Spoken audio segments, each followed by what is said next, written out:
Bonjour et bienvenue dans votre émission Parole d'entrepreneur, une émission consacrée, comme son nom l'indique, aux femmes et aux hommes qui, malgré les obstacles en tout genre, osent entreprendre. Il y a 7 ans, Céline Bolton est allée à Shanghai, capitale de la mode chinoise, pour créer une marque de vêtements avec succès, car les médias chinois ont beaucoup parlé d'elle et de sa création. Aujourd'hui, je vous invite à découvrir l'aventure chinoise de Céline Bolton.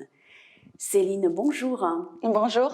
Merci d'être avec nous. Alors, vous êtes fondatrice de la société BMA. Il y a 7 ans, vous avez créé une marque de vêtements à Shanghai. Est-ce que vous pouvez nous raconter cette expérience?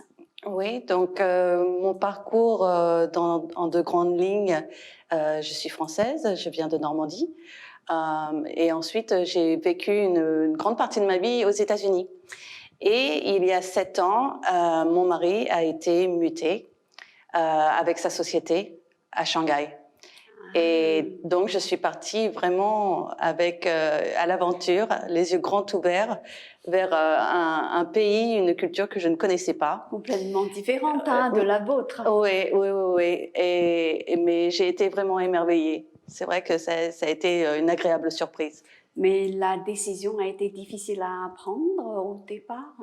La décision pour partir à Shanghai. Chine, à Shanghai. Oui, parce que vous connaissiez pas la Chine. Exactement. Oui. Alors, la première fois, je lui ai dit non, je n'ai pas envie d'y aller. Voilà. Vous préfériez rester aux États-Unis. Exactement. Ouais. Surtout que c'était pas une décision égoïste, c'est que nous avions 2 enfants, donc de bas âge. Ils étaient très jeunes. Ils étaient jeunes, donc la première fois, je lui ai dit non, je n'ai pas envie. Et puis 6 mois plus tard, elle m'a dit ce serait très bien si on pouvait accepter cette offre. Et là, j'ai cédé. Ouais, donc c'est sa société qui l'a envoyé à Shanghai. Oui, et vous l'avez suivi avec nos enfants, exactement. Ils avaient quel âge à l'époque? 5 ans et 2 ans et demi. Oui, donc petits. Ouais. Et pourquoi vous avez, on va dire, décidé de vous lancer dans la création de mode? Oui, donc en fin de compte, de mon background, j'ai fait un business degree et même en étant aux États-Unis, mais même en étant basée aux États-Unis, j'avais envie de monter ma propre société, mais je n'avais pas encore trouvé le temps parce que, comme vous le savez, les enfants. Avec les enfants, voilà. Donc quand je suis arrivée à Shanghai, c'est vrai que j'ai eu tout de suite beaucoup de temps. Et donc pourquoi? Parce que les enfants. Parce que les enfants, tout d'un coup, se retrouvent à l'école. Voilà. Et si elles ne sont pas à l'école, il y a ce qu'on appelle une chose merveilleuse à Shanghai, ce sont les AI. Et quand on découvre qu'on peut avoir une AI... Vous avez, on va dire, fait appel à une AI, comment on appelle ça? Enfin, on va dire une nourrice, une dame qui vient vivre chez nous, voilà. Qui s'occupe vraiment de tellement de choses. Et là, c'est beaucoup plus facile. Faut être honnête, c'est terriblement plus facile pour la femme d'avoir une vie familiale et une vie professionnelle. Une aide très précieuse. Exactement. Voilà. Exactement. Et du coup, vous aviez plus de temps, Exactement. Et c'est là que vous vous êtes dit, bon, maintenant, c'est le moment ou jamais. Voilà. Et donc, quand on découvre Shanghai, c'est énormément de marchés. Il y a le marché, je crois qu'il y a un marché pour tout. Marché de l'électronique, marché du tissu, marché des fleurs.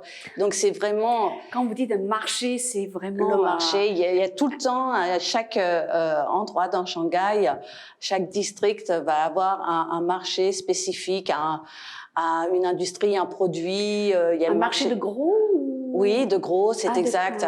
Donc, si vous êtes passionné de céramique, il y aura le marché de la céramique. Si vous êtes une femme qui adore les fleurs, il y aura le marché des fleurs. Donc, c'est ça qui est merveilleux avec Shanghai, c'est que il y a tellement de choses à découvrir. Donc, c'est vrai, la première année, on découvre. Vraiment, on découvre, on s'adapte. C'était en quelle année alors? C'était en 2013. 2013, donc une grande découverte. Voilà. Ouais. Voilà. Et quand vous avez décidé de créer votre société, bon, est-ce que vous étiez déjà renseigné avant sur la procédure administrative. Ouais. Donc, ce qui s'est passé, c'est que pour moi, moi, je me suis dirigée vers la mode. Voilà. Parce que c'est vrai que en tant que femme expat, le problème qui se pose quand on vit en Chine, c'est que pour s'habiller, c'est plus difficile. Parce qu'on n'a pas le même physique, on n'a pas les mêmes génétiques que la femme chinoise. Pardon. Et donc, on se retrouve à se faire des habits pour que ça soit plus... Ce qui était votre cas, en fait. Voilà. Et en fin de compte, on se rend compte qu'il y a beaucoup de femmes qui sont qui ont le même problème. On se retrouve toutes dans des marchés du tissu où on essaye de se faire des manteaux, des robes. Ah, oui. Et Des vêtements sur mesure. Des vêtements sur mesure, mais à chaque fois, ça pose des problèmes parce que les femmes ne savent pas toujours communiquer, ne savent pas toujours parler avec les bons couturiers. Donc moi, au départ, j'ai commencé à faire du sur-mesure pour beaucoup de femmes. Donc c'était des clientes qui avaient les finances. Beaucoup de femmes, vous voulez dire des occidentales comme vous, non? Ça a commencé des expats? Ouais, ça a commencé occidental et puis comme on commence à faire des connaissances, les dames portent nos robes lors de leurs soirées parce qu'il y a beaucoup de soirées à Shanghai et tout d'un coup, c'est beaucoup. Ça a eu beaucoup de succès. Ça a eu du succès, oui. Les femmes commencent à parler entre elles et on commence à me contacter grâce à bien sûr WeChat, qui est notre outil de travail, outil pour tous, c'est WeChat, Weixin. Donc c'est ça. Et là, on échange, on rencontre beaucoup de monde. Et ça fait Weixin nous fait avancer à travers les dialogues. Et après, ça devient non seulement du dialogue, mais aussi un outil de travail. Alors, si j'ai bien compris, vous avez commencé par dessiner, on va dire, des robes pour des expatriés, en fait, des femmes comme vous. Et après, par le bouche à oreille, eh bien, vous avez commencé à vous faire connaître. Non seulement auprès des expatriés, mais aussi auprès des Chinois, c'est ça? Exactement. Ouais. Exactement. Et là, la décision se prend qu'il faudrait créer la marque, la rendre officielle, et pourquoi pas se lancer et voir jusqu'où on peut aller. Et donc, en fin de compte... Et là, c'était 1 an ou 2 ans après? C'était 2 ans, on va dire, 1 an à 2 ans après. Il a fallu 1 an ou 2 ans d'adaptation. Oui, exactement. Voilà, découverte, d'accord, d'adaptation surtout. Et donc là, on se rend... il faut faire la partie administrative, il faut avoir ce qu'on appelle une business license. Donc, il faut faire Mais vous parliez chinois? Un petit peu. À l'époque? À l'époque, pas beaucoup, Pas beaucoup, mais en fait, vous vous êtes débrouillé en anglais alors? Oui, beaucoup en anglais. Et quand j'ai vu que je commençais à avoir des difficultés ou que ça prenait beaucoup trop de temps pour communiquer, j'ai embauché une assistante. Donc, chinoise, bien sûr. Et qui parlait anglais, c'est ça? Anglais et chinois. Et ça a été plus facile après? Oui. Oui. Mais ça me fait gagner en temps. C'est précieux parce que il n'y a pas de problème de communication où on s'est mal compris, c'est mal interprété. Et elle aussi, grâce à sa culture, ça me permettait aussi quand je parlais, elle me disait faut les aborder comme ça. Il faut qu'on aille dîner d'abord avec eux. Et après, on va voir comment on peut négocier, comment on peut faire avancer les choses. Donc, ça a été tout... ça a pris quelques années. Ouais, très précieux en tout cas. Hein. Oui. Voilà. Et après, votre société, on va dire, s'est agrandie. Oui. En tout cas... Donc, à la base, c'était la marque BCB, B Celine B. Ouais. Et grâce à cette marque, c'est vrai que j'ai été beaucoup invitée dans les villes tout autour de la Chine pour faire mes défilés. Déjà? Oui. Donc, on m'invite. Justement, vous avez organisé pas mal de... Enfin, vous étiez invité à des défilés. Oui. Alors, ça m'intéresse beaucoup que vous donniez un peu plus de détails. Combien de villes et comment ça s'est passé? Donc, en fin de compte, on nous aborde parce que en Chine, chaque ville a son programme de développement pour ce qui est la culture, donc la mode. Et donc, à chaque fois, il y a des représentants et chaque saison, ils veulent organiser des Fashion Week. Donc ils sont vraiment, ils veulent se mettre au goût du jour, ils veulent faire comme tout ce qui se passe dans le monde. Donc chaque ville organise une Fashion Week et là ils essayent bien sûr de montrer les talents chinois, bien sûr des designers, des stylistes chinois, mais ils aiment bien aussi inviter un styliste d'une nationalité étrangère. Exactement. Et donc bon, c'est vrai que la Chine a quand même un très bon relationnel avec la France et avec l'Italie. Ils sont très passionnés de notre histoire, de la mode. Donc, c'est un petit peu plus simple en termes pour moi, d'être insérée, d'être invitée dans ces défilés. Est-ce que vous étiez la seule Française à être invitée à ces défilés ou voilà, une fois sur place, vous avez réussi quand même à créer un réseau d'expats français parmi les femmes? Disons que donc j'ai voyagé dans différentes villes. J'ai fait la Fashion Week de Ningbo. Ningbo, voilà, pas loin de Shanghai. Right. Ouais. Oui, pas très loin. Après, j'étais à Wuhan. Ah, c'est beaucoup plus loin là. Beaucoup plus loin, mais tout le monde connaît parce que les médias.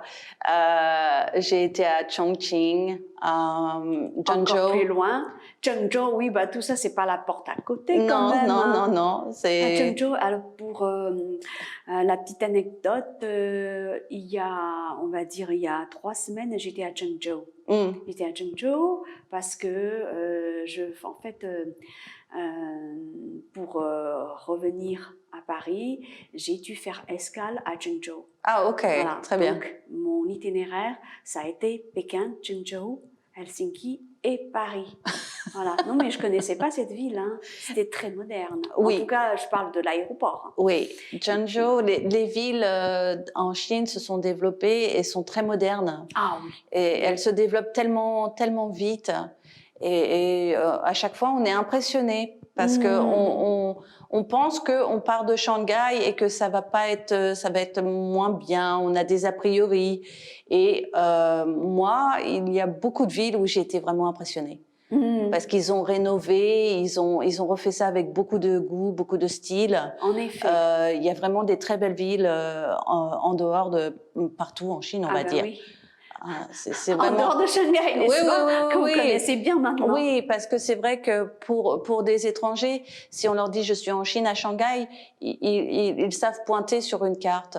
Si je commence à leur dire j'étais à Xi'an, ils vont me regarder, ou Ningbo, c'est où, encore Suzhou, c'est où. Mais ce sont vraiment, il y a vraiment beaucoup de villes qui sont vraiment magnifiques, très jolies à découvrir. Et Ningbo, alors pour votre Fashion Week à Ningbo, est-ce que vous pouvez nous en dire plus? Oui, donc généralement, donc on nous invite. Ningbo a fait beaucoup de Fashion Week déjà. C'est une ville qui a déjà de l'expérience. Zhengzhou, par exemple, la première fois, c'était leur première Fashion Week quand j'y suis allée. Donc Ningbo, nous sommes invités. C'est quelques jours de travail, c'est intense parce que faut. Parce que vous faisiez quoi alors? On arrive avec les collections et donc on passe la soirée, c'est la sélection des mannequins. Donc après on fait ce qu'on appelle le fitting où on choisit chaque vêtement pour chaque mannequin et le soir on fait les répétitions. Donc on regarde comment elle marche, on refait la répétition du son, la musique. Donc tout ça se passe la veille. Et en même temps, il faut jongler parce qu'il faut aller rencontrer certaines personnes qui sont affiliées avec le gouvernement, qui veulent faire un repas. Donc, il y a les dîners. Vous étiez tout le temps invité au dîner, c'est ça? Oui, on est sollicité. Il y a aussi la presse de la ville qui vient, qui se déplace pour leur Fashion Week et ils aiment bien faire des entretiens. Voilà, des reportages. Voilà, donc il faut être disponible l'après-midi, il faut avoir les horaires à telle heure, quand est-ce qu'ils veulent nous rencontrer, faire les entretiens. Avant, il y a les séances photos. Donc, il y a beaucoup de choses. Ah oui. Il y a beaucoup intensif. Hein. Oui, c'est quelques jours, mais c'est quelques jours où ça va très vite. Ça va très vite. Ouais. Et là, à chaque fois que vous alliez à un Fashion Week, vous étiez avec une équipe, c'est ça? Oui, donc je prenais mon assistante et puis après, on avait une personne qui était déléguée pour nous quand on arrivait à la Fashion Week. Et puis après, on rencontre toute l'équipe, mais c'est très bien géré, c'est très très bien géré. Ouais. Ouais. Alors, à Zhengzhou, comment ça s'est passé? Zhengzhou, c'était la première fois premier qu'ils défilé. Oui. Ouais. C'était en quelle année à Zhengzhou? Je sais plus très bien si c'est 2014 ou 2015. Oui. Enfin, on n'est pas un an près. Oui, hein. oui, oui.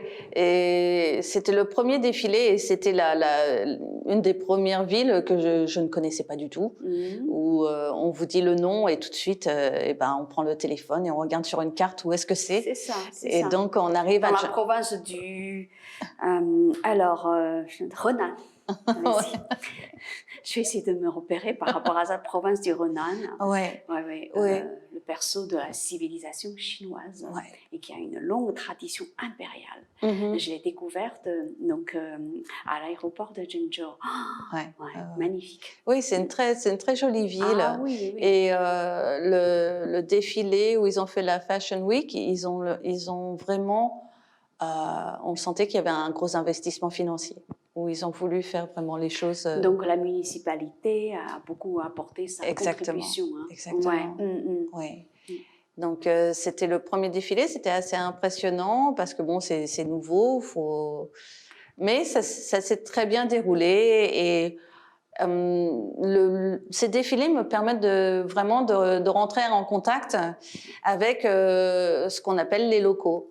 Exactement. Les personnes qui sont vraiment... et puis ils ont les yeux un peu écarquillés parce que c'est vrai que parce que vous représentiez la mode occidentale. Voilà, je suis française, donc de mon physique et d'où je viens. Ils sont très friands, ils sont charmants et dès qu'ils nous voient, ils ont envie de faire des photos, que ce soit les enfants ou les femmes qui viennent regarder les défilés. Donc ils sont très friands de faire des selfies, de faire des photos avec vous. Ouais. Donc ils sont vraiment très agréables, très respectueux. Mais en fait, à chaque fois, vous arrivez avec les robes que vous avez créées il y a quelques mois. Comment ça se passe alors concrètement? Oui, en fin de compte, on met 3 à 6 mois. 3 à 6 mois. Hein. Oui, ça prend du temps. À 6 mois avant, vous saviez déjà qu'il y aurait un Fashion Week. C'est tous les ans les Fashion Week. Ah oui, vous connaissez déjà, vous avez déjà un calendrier. Donc vous positionnez dessus pour créer. Oui, parce qu'en fin de compte, la mode, c'est par saison. La saison printemps-été et la saison automne-hiver. C'est ça. Donc, on est un petit peu décalé par rapport à la Fashion Week de Paris ou de New York. Et après, en Chine, selon les villes, ils vont les faire un petit peu à d'autres périodes parce que sinon, si ça s'entrecoupe, c'est pas simple. Vous avez fait Wuhan aussi, hein? Oui, alors Wuhan, c'était différent de Ningbo et de Zhengzhou mon souvenir, en termes d'expérience. Oui, allez-y. Mon souvenir de Wuhan c'était une ville qui était en construction. Ça, c'est ce qui m'avait marqué. Et pourtant, c'est une ville, on va dire, qui a une longue tradition historique. Si c'est en construction, ça veut dire que c'est une ville qui se renouvelle sans arrêt. Oui, ça se renouvelle beaucoup. Ouais. Et ce qui fait que quand on conduisait dans Wuhan, moi, c'est ce que je voyais. Je me disais, ils sont vraiment en train de moderniser, ils sont en train de refaire cette rénover ville. les infrastructures. Exactement. Ouais. Donc, et c'est la Chine, donc ça va très vite. C'est très vite. À chaque fois, on dit ça, hein, ils n'arrêtent pas. Oui, parce que moi, à Shanghai, j'habite Pudong. Et Pudong, c'est très joli. C'est très joli, mais Pudong s'est créé tout le monde montre les photos de 1990 et par rapport à maintenant. C'est le jour et la nuit. Exactement. Hein? Parce on parle tout le temps de Pudong à l'époque, un marécage. Oui, et maintenant, c'est le centre financier, c'est les gratte-ciel, c'est le symbole du modernisme, la Pearl Tower, et c'est très joli. Ouais. Et à Wuhan, donc là aussi, hein, vous étiez avec votre équipe. Oui.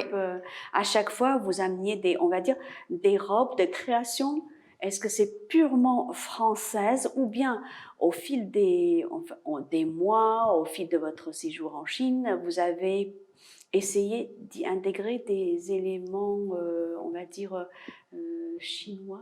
Oui, oui, oui, oui. Ouais. En fin de compte, on va modifier un peu les designs Ah oui, pour s'adapter au goût, aux tendances chinoises. C'est mais vrai dans que ce cas-là, les Chinois, ils pourraient dire, ah, c'est plus 100% français. Est-ce que ils risquent d'avoir ce genre de réaction? je pense qu'ils Ouais. réalisent quand même au niveau du style qu'il y a la touche française Mhm. dans le choix des tissus, Ah, dans la coupe du vêtement, ouais. dans le choix des couleurs, beaucoup.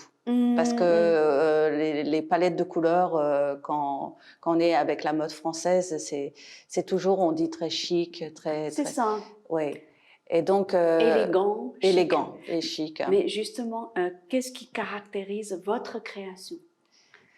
Eh bien moi, Quel est votre concept? mon concept à la base, Mm. c'est vraiment, c'est une ligne de vêtements qui était près du corps.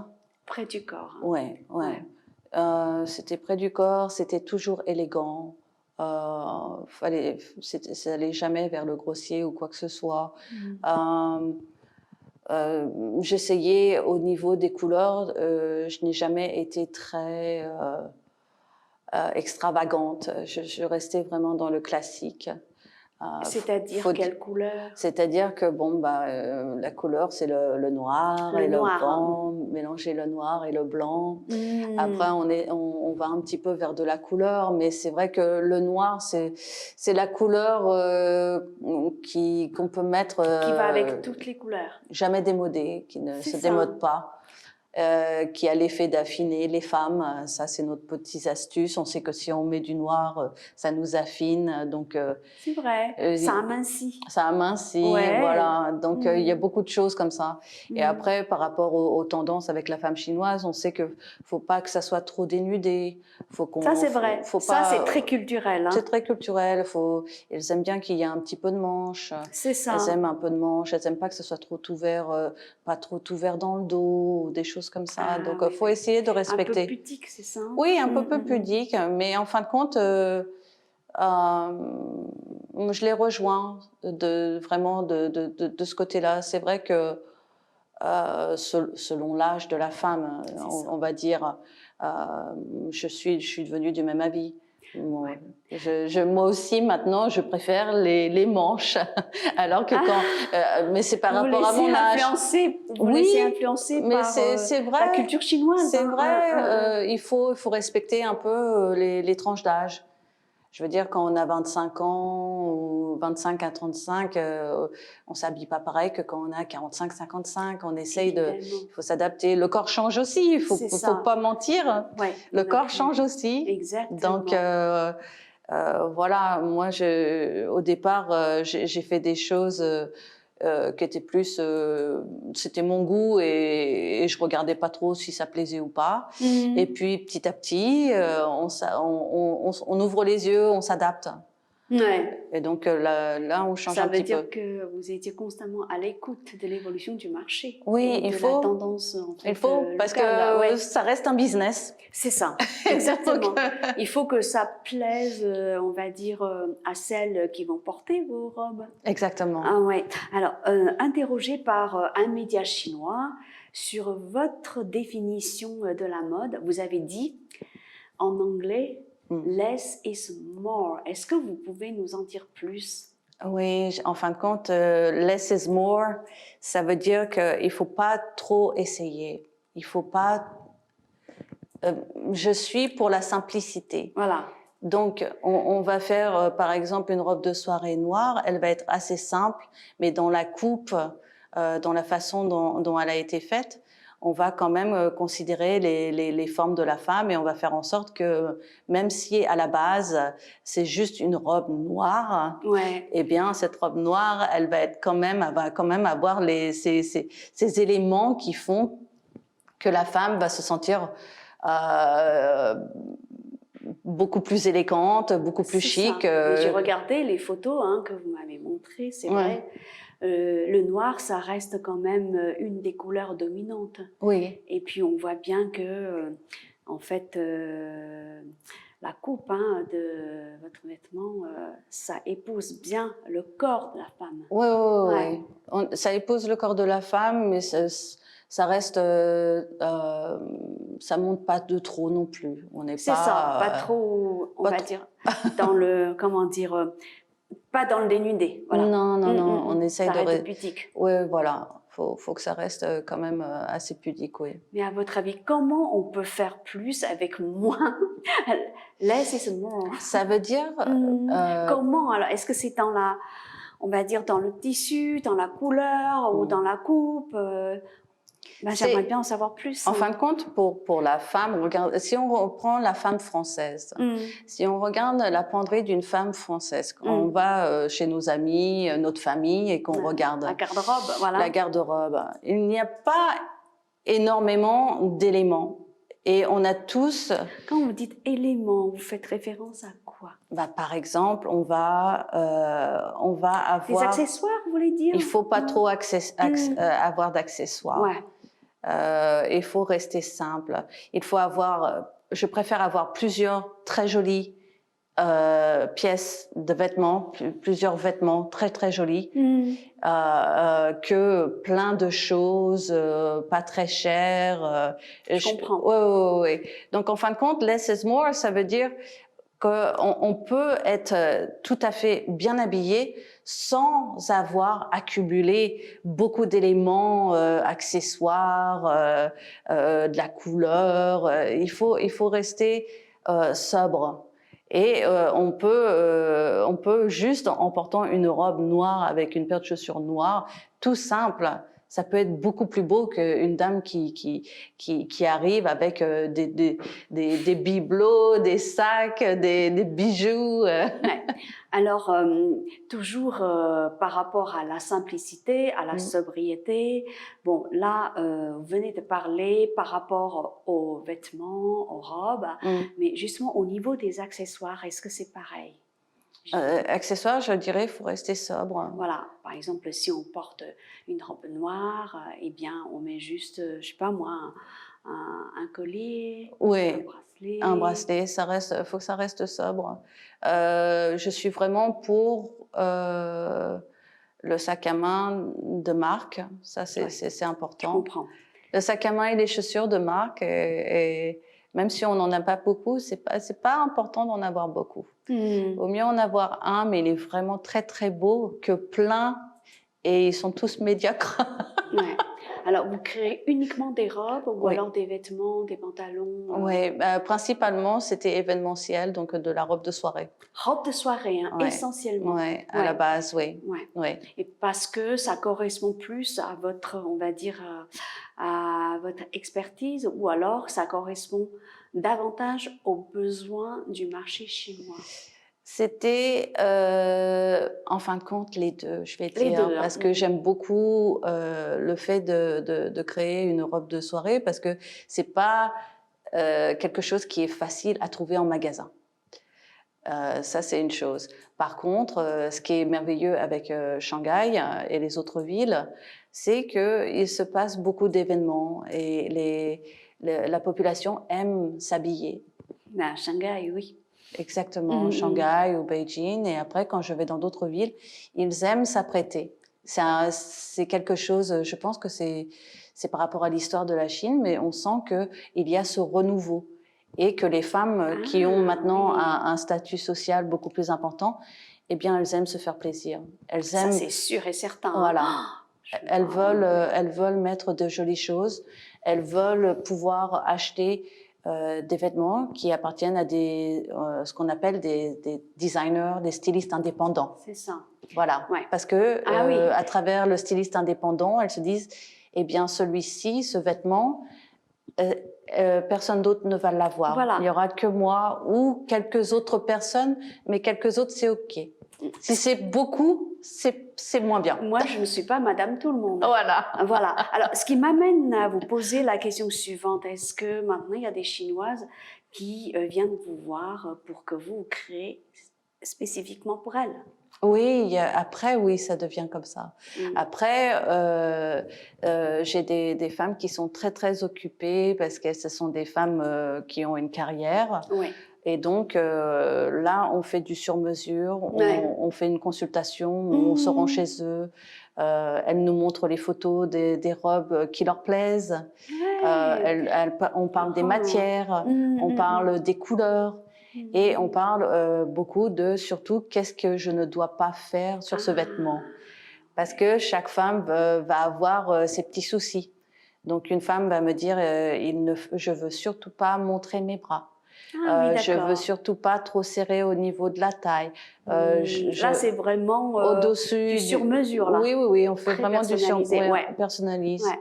Et on parle des matières, des genres de tissus, et après des couleurs qu'elles aiment beaucoup. Il y a certaines, surtout la période du Nouvel An chinois. C'est ça, ouais.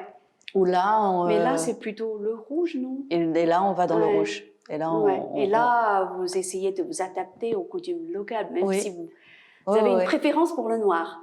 J'ai une préférence pour le noir, oui, à la base, même si moi, personnellement, je mets beaucoup de couleurs. Donc, mais d'un point de vue vente, d'un point de vue plus facile à vendre, plus facile sur le corps, l'effet amincissant, l'effet plus classique du noir fait que on retombe tout le temps sur du noir. Alors, les mannequins, vous les choisissez comment? Est-ce que vous travaillez avec des mannequins différents, suivant les Fashion Week, suivant les villes? En fin de compte, on nous met en relation avec l'agence de mannequinat.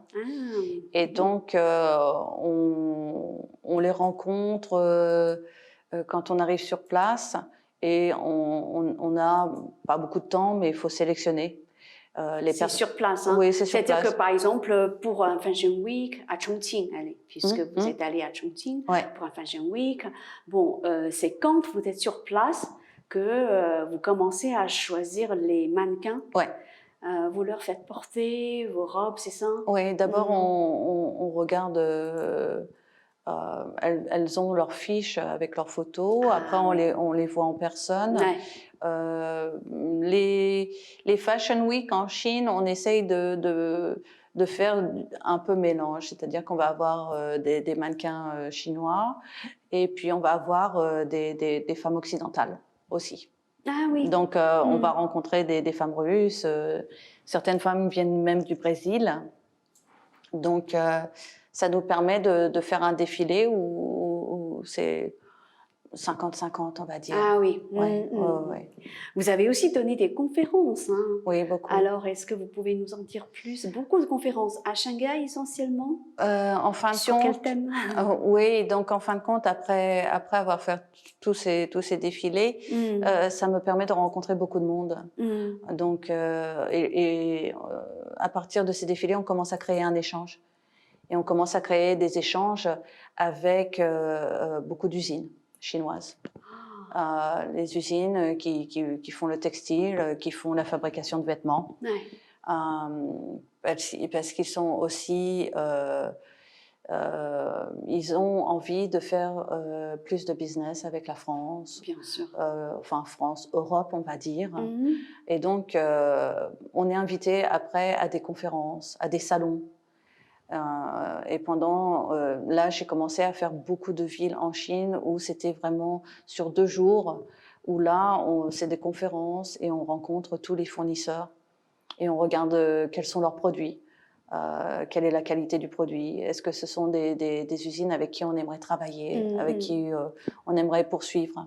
Des usines qui fabriquent des vêtements. Des vêtements. Hein. Oui, des vêtements. Au niveau des matières, est-ce que c'est uniquement chinois ou bien ça vient d'autres pays aussi? Non, ça vient vraiment de Chine. De Chine. Hein. Ouais. Donc, même si vos robes sont de création essentiellement française, eh bien les matières, ça reste chinois. Bien sûr. Quand je n'ai aucun problème et j'adore utiliser la soie chinoise. Hein. Ouais. Alors donc, au bout de quelques années de travail, hein, vous avez réussi à créer des réseaux professionnels, n'est-ce pas? Exactement. Alors, est-ce que vous pouvez nous donner quelques, on va dire, quelques conseils hein, à des Françaises qui veulent, comme vous, on va dire, faire carrière en Chine? Ouais. Comment on réseaute? Alors, c'est beaucoup, faut se déplacer. Il faut vraiment faire la démarche d'aller vers la les personne, vers les autres. Il faut. Moi, j'ai fait beaucoup d'événements, j'ai fait beaucoup de conférences où on m'a présenté, où j'ai gardé le contact. Où à partir d'un contact, ce contact nous présente plusieurs personnes. Un contact s'emmène d'autres. Oui, ça va très très vite. Ça va très très vite. Après, mon travail, c'est de filtrer. Il faut filtrer voilà. les contacts. Qui est-ce qui vraiment peut nous apporter faut vraiment ce qu'on appelle du win-win. C'est un terme français. Il faut que ce soit gagnant-gagnant. Hein. Voilà, il faut que de chaque côté, je puisse apporter soit à l'usine et dans l'autre et vice versa. Il faut que moi je puisse faire en sorte de leur apporter du business, qu'ils aient des commandes, que cela leur permette de croître leur profit. Oui. Mais est-ce que c'est difficile pour vous, Françaises, de travailler en Chine? Parce qu'avant, j'ai eu l'occasion de discuter avec pas mal de Français et pour eux, c'était difficile. Alors, quel est votre ressenti? Oui, disons qu'il y a une période où il faut apprendre. Je pense qu'il faut apprendre la culture. Moi, je suis quelqu'un qui prend le train, qui arrive dans telle ville, que ce soit, par exemple, je vais souvent à Jiaxing. J'ai beaucoup d'usines à Jiaxing. Jiaxing, ouais. c'est très... Vous avez beaucoup d'usines à Jiaxing, ce sont on va dire, les fabricants. Oui. Wow. Oui. Jiaxing, c'est la ville où on fait beaucoup les manteaux. Donc, donc pour moi, je m'y rends, mais je me déplace. Je prends le train, ensuite taxi, j'arrive à l'usine. Toujours accompagnée ou seule? Non. Maintenant, j'y vais toute seule. Maintenant, oui, parce que vous parlez chinois oui, maintenant. Je me débrouille. Vous avez appris sur place? Oui. Je me débrouille. Avec un professeur ou tout seul?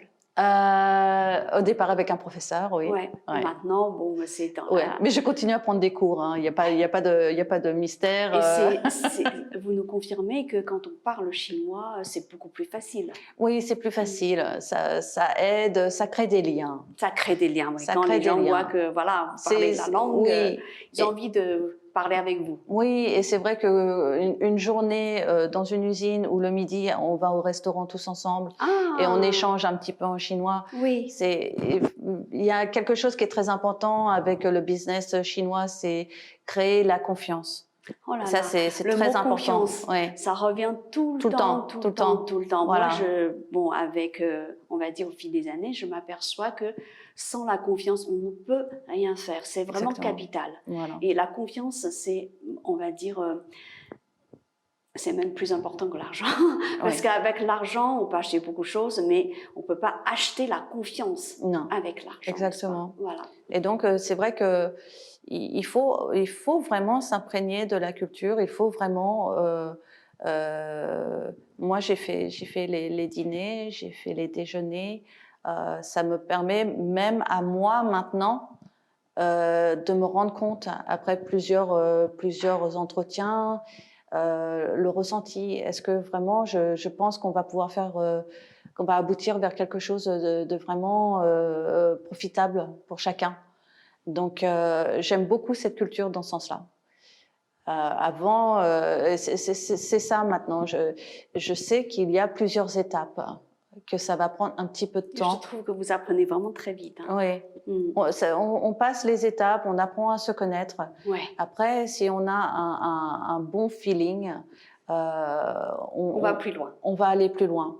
Mais on va aller plus loin et on va pouvoir travailler ensemble avec beaucoup plus d'honnêteté aussi. Exactement. C'est beaucoup plus simple. Oui, ça va être beaucoup plus simple. Voilà. Donc, je sais que chaque usine maintenant avec qui je travaille, je sais où sont leurs points faibles, je sais où sont les points forts, je sais quelles sont les cordes tirées un petit peu. Mais c'est très intéressant. Et ouais, une expérience, ouais. mais vraiment, enfin, vous appréciez beaucoup cette expérience. Oui, mais j'apprécie beaucoup le travail que je fais avec eux. En fin de compte, Pourquoi?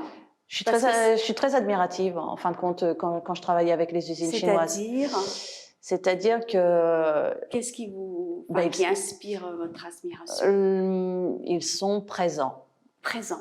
Ils sont présents, Mais aux États-Unis aussi, en France aussi, non? mais ils sont beaucoup plus réceptifs. Les Chinois sont plus réceptifs, oui, c'est-à-dire? C'est-à-dire que moi, quand je communique avec eux, j'ai l'impression que je peux communiquer avec eux, mais à toute heure de la journée. Wow. Que ça ne s'arrête pas. Incroyable. Et qu'ils sont motivés. Ils sont vraiment motivés. On est vraiment maintenant, vous savez, moi je suis passée de ma marque de vêtements à maintenant ma société. Wow. Et où ma société, je fais du sourcing, où je vends tous les vêtements des usines chinoises. J'essaie de leur trouver les marques françaises qui vont pour vraiment avancer ensemble. Moi je suis maintenant devenue quelqu'un qui fait la liaison. Je suis un intermédiaire. Entre la France et la Chine? Entre la France et la Chine, et j'espère développer aussi entre la Chine et l'Angleterre, et j'ai aussi un autre collègue entre la Chine et l'Italie. En fin de compte, c'est un monde, c'est très petit. Hein. Oui, vous êtes en train vraiment de accroître la base de votre business. Hein. Oui. Et donc, quand on fait le bilan, pour vous, c'est positif? Oui, c'est positif dans le sens où on entend beaucoup dire oh, c'est très difficile de travailler avec la Chine, oui, c'est pas la même culture, c'est ça. la langue c'est un gros problème. Voilà, on ne comprend pas bien. On ne comprend pas bien. Le chinois dit toujours oh, koi, mais guanxi, mais wenti. Alors, votre analyse après ces années de travail avec les Chinois, c'est quoi? C'est vrai ou c'est pas vrai? Non, moi je dis que ça prend du temps. Ça prend du temps, il faut vraiment faire de la recherche, il faut vraiment parler avec eux, faut vérifier les informations. Moi, je suis dans la mode, donc je suis tout le temps en train de regarder comment ils travaillent, je reçois les produits, je vérifie, je ne me fie pas aux photos. L'observation. Oui, il y a beaucoup d'observations, je les rencontre. C'est pas juste, je leur ai parlé sur WeChat, je prends le train, je vais les rencontrer, on passe 2-3 jours ensemble, on se parle beaucoup et on est motivé, on est motivé par l'argent parce que la Chine aime beaucoup l'argent, on est motivé par l'argent. Je vais vous envoyer un sketch que j'ai reçu ce matin où un Américain, enfin un Chinois, un Américain d'origine chinoise. Oh, Pony Cheng. Je ne sais pas. Lui. En tout cas, j'ai pas vu son nom, oui. mais il fait un sketch autour de l'argent, mais c'est à mourir de rire. Oui, je vais vous l'envoyer après l'interview, hein. Très drôle. Donc et maintenant on a créé un relationnel avec mes usines, ce qui fait qu'on peut même rire. On sait très bien qu'on veut avancer, on veut économiquement. Faire de l'argent, c'est vraiment c'est pour ça qu'on travaille et ça c'est vrai. Et ils sont très motivés et moi j'ai la même motivation donc ils le ressentent. Donc je pense que notre relationnel il est très bon, mais ça a pris du temps. C'est normal. C'est pas dans les autres pays c'est pareil. Hein. Oui. J'ai eu des usines où c'était pas pareil, mais je pense que petit à petit, je suis beaucoup plus à l'aise. C'est ça. Ouais. Mais le fait d'être française, hein, d'être une personne d'une autre culture, ça, on va dire, c'est pas un point bloquant pour les Chinois. Vous ne l'avez pas ressenti. Du moment que vous parlez leur langue, tout de suite, je veux dire, ils sont enclins à discuter avec vous. Ils ont un petit peu de crainte quand même. Ouais. C'est pour ça qu'ils aiment bien passer du temps et qu'on doit faire des dîners. Ils ont toujours cette crainte. Est-ce que c'est vraiment quelqu'un qui est sérieux, qui va vraiment m'apporter quelque chose? Est-ce que je fais est-ce que je fais une bonne chose de travailler avec elle? Parce que on veut pas perdre de temps. On ne veut pas perdre de temps. Maintenant, l'économie, il faut plus perdre de temps. Faut être proactif. Surtout la mode. La mode, ça change constamment. Donc tout avance très très vite. Ouais. Est-ce que vous pouvez, on va dire, parler brièvement de vos projets en cours? Alors mes projets en cours, c'est le suivi de toutes mes commandes avec mes usines. C'est faire du développement. Parce que j'aime bien créer de nouvelles choses, tenter de nouvelles choses. J'ai toujours beaucoup de projets. Donc là, participer à la, on va dire, prochaine saison, c'est ça? Oui. Dans quelle ville? Je vais retourner à Shanghai et je vais faire mon confinement de 14 jours. C'est toujours d'actualité. Oui, donc je vais faire mes... C'est pas 7 jours? J'aimerais bien, mais pour le moment, c'est 14 jours. Donc, je vais être 14 jours à l'hôtel. Oui, c'est ça. Et ensuite, je vais aller... j'ai plusieurs destinations. Donc, je vais d'abord à Jiaxing, parce que c'est pas loin. Jiaxing, c'est là où se trouvent vos usines. Voilà, je vais à Jiaxing. Après, je vais aller voir mes usines qui sont Fujian déjà, Province. maintenant, non, à Fujian. Oui, Fujian. Et après, j'irai à Guangzhou. Guangzhou. Ouais, parce que c'est là aussi que j'ai beaucoup d'usines. Donc, je vais reprendre le contact avec tout le monde parce que il y a un manque. J'ai été... La Chine vous manque. Oui. Et puis, pour travailler, au bout d'un moment, on ressent le besoin d'être sur place. Exactement. On se dit, c'est plus assez le téléphone, c'est plus assez le WeChat. Il faut y aller, il faut se déplacer. Il faut garder ce relationnel. Ça, c'est important.